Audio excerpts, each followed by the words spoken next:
سلام كبرات تختتلتي داسنا اكسترا نحجاب استدالو علتاو زيناتات اب عباي بريطانيا نفس قتلت زفصم ايرتراوي بريزيدنت ግብጽን ኢትዮጵያ ዘሕለፈ መጠንቀቅታ ትግራይ መጽናት ዓለት ይፈጽም ከምዘሎ ዝቀረበ ምስክርነት ኣብ ትግራይ ኩናት ይቅጽል ከምዘሎ መግላጹን ካልእን ዘደስ ዜናታት ሒዘልኩም መጽለኹ ኣብዛ ቻናል ድማ ናይ ወትር ተኸታተልትን ምዃን ሰብስክራይብ ክትገብሩ ብኽብሪ ይዕድመኩም ኣብ ዓባይ ብሪጣንያ ሓደ ወዲ 19 ዓመት ኤርትራዊ ሓታት ዕቑባ ኣብ ዝነበረሉ ቦታ ህይወቱ በዓሉ ኣጥፊኡ ከምዘሎ ሓንቲ ዘጋርዲያን እትበሃል ማዕከን ዜና ጸብጺባ እታ ማዕከን ኣብቲ ኣውጽያቶ ዘላ መግለጺ እዚ ሙሉእ ብርሃን ዝበሃል ወዲ 19 ዓመት መንእሰይ እቲ ዝነበሮ ናይ ስነ ኣእምሮ ጸገማት ጽቡቕ ገይሩ ከይተለለየ እንከሎ ህይወቱ ይሕሊፎ ከምዘሎ ያገዲጻ እዚ ሙሉእ ብርሃን ዝበሃል ኤርትራዊ መንእሰይ ህይወቱ ምሰጥፈአ ነቲ ጉዳይ መሊሱ ኣሻቓሊ ዝገብሮ እንተሎ ኣብታ ንሱ ዝነብረላ ኮሮይዶን እትበሃል ቦታ ቅድሚ ሕጂ ምስኡ ዝነበሩ ሰለስተ ኤርትራውያን መንእሰያት ኣቐዲሞም ንሶም እውን ህይወቶም ባዕሎም መሕሊፎም ብምንባሮም እዩ እቶም ዑስማን ፊልሞንን ኣሌክሳንደርን ዝበሃሉ ኤርትራውያን መንእሰያት ኣብ ዝሓለፈ 3 ዓመታት ህይወቶም ዝሕለፉ ኮይኖም እዚ ሕጂ ህይወቱ ይሕሊፉ ዘሎ ሙሉእ ብርሃን ከኣ ነዞም ሰለስተ መንእሰያት ቅድሚ ሕጂ ኣብቲ ኮሮይደን ዝበሃል ቦታ ከም ዝፈልጦምን ይዕርኽቱ ከም ዝነበሩን ተገሊጹ ኣብቲ ንሶም ዝነበሩ ቦታ ዝቕመጥ ካልእ ዓርኮም ከኣ ካብቲ ቦታ ናብ ካልእ ቦታ ከሰጋግርዎ ይሓትት ዘሎ ኮይኑ ብሓፈሻ ገና ናይ ስነ ኣእምሮ ሓካይ ምትኸባቢ ካብ ኤርትራ ነዊሕ መንገዲ ድሕሪ ምጉዓዝ ከምኡ ድማ ህይወቶም ኣብ ሓደጋ የእትዮም ዓባይ ብሪጣንያ ዝኣቱ ትሕቲ ዕድመ መንእሰያት ፍሉይ ክንክን ክግበረሎም ከምኡ ከዓ እቲ ናብ ከምዚ ዓይነት ናይ ህይወት ውሳነ ዘውድቖም ስነ ኣእምራዊ ከም ጭንቀት መሳሊ ጸገማት ንምክልኻል ጻዕርታት ክግበር ድሮ ጻውዒታት ይቐርብ ኣሎ ከም ዝፍለጥ ኣብ ዓመት 2018 ኤርትራዊ ወዲ 18 ዓመት ዑስማን ህይወቱ ባዕሉ ምስ ይሕለፈ ኣብቲ ከባቢ ዝርከቡ ሰበስልጣን ትሕቲ ዕድመ ኮይኖም ዝመጹ ኤርትራውያን ሓተት ዕቑባ ዝለዓለ ተኽእሎ ናይ ነብስኻ ምጥፋእ ኣለዎም ብምባል ፍሉይ ክንክን ክግበረሎም ከምኡ ድማ ነቲ ኩነታት ተቓልቦ ክግበረሉ ጻውዒት ኣቕሪቦም ነይሮም እዮም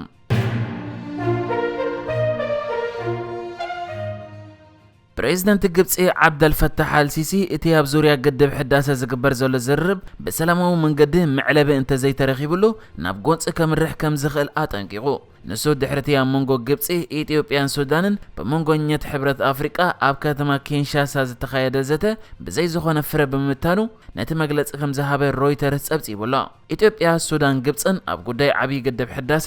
በመንጎኘት ሕብረት ኣፍሪቃ ንዝሓለፉ 3 መዓልታት ኣብ ኪንሻሳ ስሉሳዊ ዘተ ኣካይደ ምንባረን ይፍለጥ ፕሬዝደንት አልሲሲ ሱዳንን ግብጽን ኣብቲ ጉዳይ ተዋሂደን ይሰርሓ ከም ዘለዋ ድሕሪ ምግላጹ ኣብዚ እዋን ምትሕብባርን ስምምዕን ካብ ካልእ ግዜ ንላዕሊ ኣገዳሲ ከም ዝኾነ ይተዛሪቡ እቲ ፕሬዝደንት ወሲኹ ኣብ ኢትዮጵያ ዘለው የሕዋትና ክንነግሮም ንደሊ ነገር እንድሕራሎ ንጣብ ማይ ናይ ግብጽ ዝትንከፈሉ ደረጃ ኣይነብጻሕ ምክንያቱ ኩሉ ኣማራጺታት ክፉት እዩ ዘሎ ክብል ይተዛሪቡ ሚኒስተር መስኖ ሱዳን ያስር ዓባስ ውን በወገኑ ሃገሩ ንመሰላ ንምክልኻል ኩሉ ኣማራጺታት ኣብ ጣውላ ከም ዘሎን ንመንግስታዊ ማዕከን ዜና ሱዳን ሱና ሓቢሩ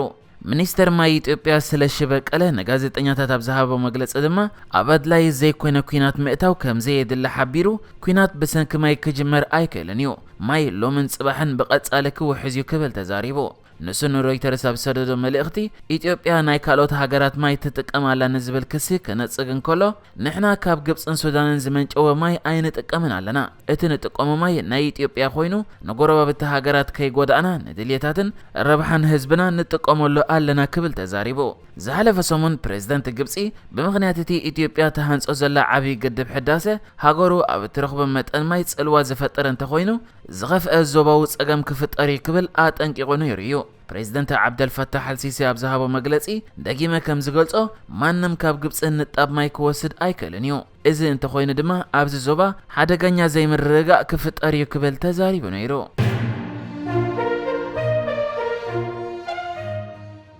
ኣብ ትግራይ ይካየድ ዘሎ ኩናት ብፍላይ ድማ ምዕራብ ትግራይ ዘሎ ኩነታት ምጽናት ዓሌት ከም ዝኾነ ዘረጋግጽ ሓድሽ ታሴራን ካልእ ዝተዋሃቡን ኣብ ሱዳን ተሰዲዶም ዘለው ተጋሩ ከም ጭብጢ ከም ዘቕረቡን እቲ ኩነታት ከኣ ኣሰር ትግራይ ንምጥፋእ ዝግበር ዘሎ ዓሌት ምጽናት ከም ዝኾነ ሓንቲ ኣሶሺየትድ ፕሬስ እትበሃል ማዕከን ዜና ጸብጺባ እታ ማዕከን ምስቶም ኣብ ሱዳን ተሰዲዶም ዘለው ትግራዎት ኣብ ዝገበሮ ተረክብ እቶም ዘዛረበቶም 9 ዝበጽሑ ትግራዎት ኩሎም በቶም ንምዕራብ ትግራይ ተቆጻጺሮም ዘለው ሓይልታት ኣምሓራ ዝተዋሃቦም ታሴራ ከም ዘለዎም እቲ ታሴራ ከዓ ብቋንቋም ዝተጻሕፈ ዘይኮነ በአምሓርኛ ዝተጻሕፈ ከምኡ ከዓ ትግራይ ትብል ቃል ዘይብሉን ሽም ናይ ተኸባቢ ውን ከም ዝተቀየረ በመግላጽ እዛ ማዕከን እዚ ታሴራታት ውን ሓድሽ ምስክርነት እቲ ሓይልታት ኢትዮጵያን ኣመሻርክቶምን ህዝቢ ትግራይ ንምጥፋእ ዝገብርዎ ዘለዉ ተግባራት ከም ዝኾነ ያገሊጻ እዛ ማዕከን ብዙሓት ካብቶም ምስኦም ቃለ ምሕተት ዝገበረት ትግራዎት ስደተኛታት ኣብ ምዕራብ ትግራይ ሓይልታት ኣምሓራ ካብቲ ከባቢ ትግራዎት ክወጹን ገፊፎም ኣኪቦም በዓሎም ይኣልይዎም ከም ዘለውን ገሊጻ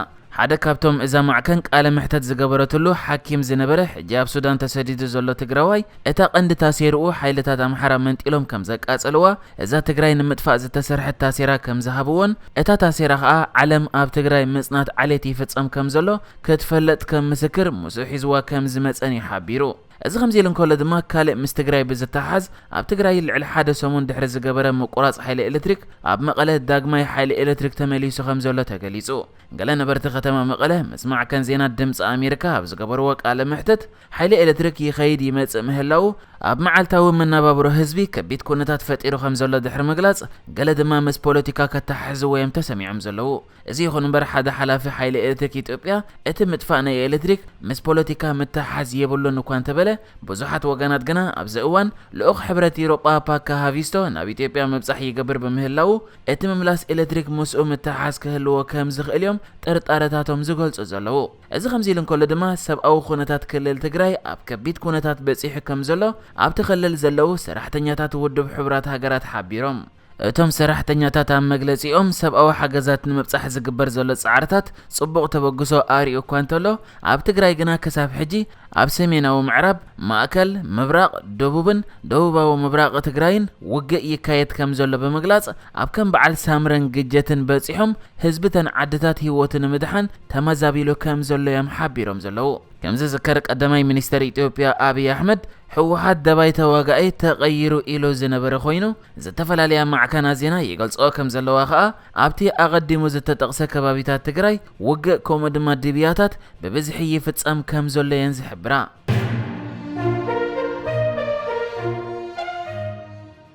አምባሳደር ሚያንማር ኣብ ለንደን ኪያው ዝዋርሚን ኣብ ኤምባሲኡ ከኣቱ ከም ዝተኸልከለ ተገሊጹ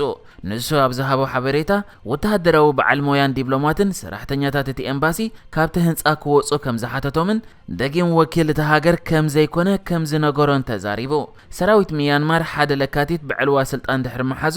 ንሶሙናት ዝቐጸለ ተቃውሞን እንዳሓየለ ዝኸይድ ዘሎ ጎንጽን ተወሊዑ እዩ እዚ ሕጂ አምባሳደር ሚያንማር ኣይኮን ኳን ተባሂሉ ተሰጊጉ ዘሎ አምባሳደር ኪያው ዝዋርሚን ከዓ እታ ካብ መዝነታ ብዕልዋ ዝተኣልየት አንሳን ሹሺ ካብ ማእሰርቲ ክትፍታሕ ፀዊዑ ዝነበረ ኮይኑ እዚ ኣብ ለንደን ዘጋጠመ ፍጻሜ ከዓ ኣብ ማእከል ለንደን ዘጋጠመ ዕልዋ ክብል ይገሊጽዎ ከም ዝፍለጥ ኣብ ሚያንማር ንዲሞክራሲ ዝድግፉ ሰልፈኛታት ስልጣን ብምርጫ ንዝተዓወተት አንሳን ሱሽን ሰልፊ ሃገራዊ ባይቶን ዲሞክራሲን ክምለስን ብምጥላብ ኣብ ዝገብርዎ ዘለዉ ናይ ተቃውሞ ሰልፍታት ዛጌት ብርክት ዝበሉ ቆልዑ ዝርከብዎም ልዕሊ 500 ሰባት ተቐቲሎም ከም ዘለዉ ይዝሕበር ንሕጂ ዝተዳለወ ዜናታት እዚ ነይሩ በካለ ክሳብ ንራኸብ ሰላም ንዓኹም